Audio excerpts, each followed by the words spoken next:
I'm not so perfect, So today I want to show you a way to get around most zoner matchups, whether they be, Dulcim, Poison, or Fireball zoners like Zagat and Guile, as well as Shotos who like to zone you out with the Fireball game if your character doesn't have a Fireball of their own. And that all that is just walking and blocking, right? And what does this do? This allows you to close space and to clear the projectile off the screen, right? Something important to note if you're a beginner player is no character can have two projectiles on the screen for the most part, right? You can't have Sagat can't throw two fireballs and have them both go at you. He can only have one projectile on the screen at a time.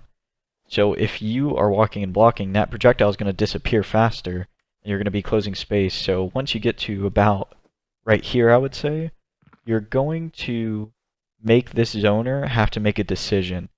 And that decision is probably going to be unsafe, right? Let's go ahead and take a look at what Sagat's options are here.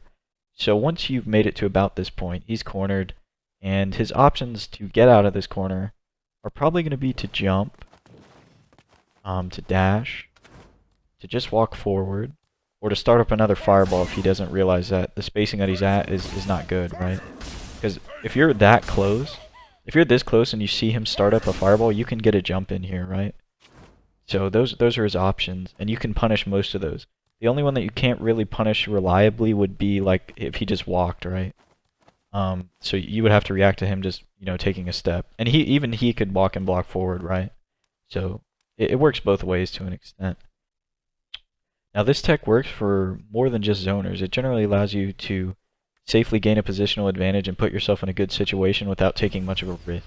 And that's why it's so powerful.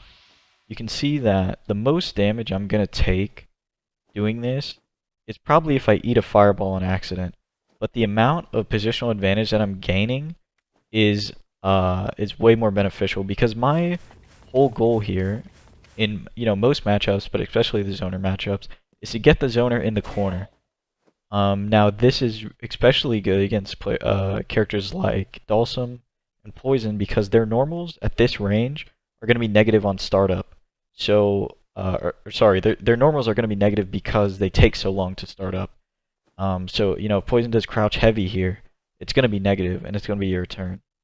So that's really the goal of this, is to take up space, get that projectile off the screen, and to get them in a corner.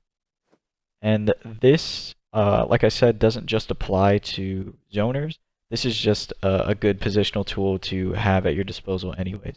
And you probably noticed this watching higher level players. If you watched NLBC last week, or Punk's video about it, he beat Zaffarino the last game without even jumping in for the most part. He did not jump in because all he did was walk and block forward. And that's important because at higher levels, Sagat players and Shotos and characters that rely heavily on fundamentals are going to anti-air you 9 times out of 10. And the only reason it's not going to be 10 out of 10 is because it's online.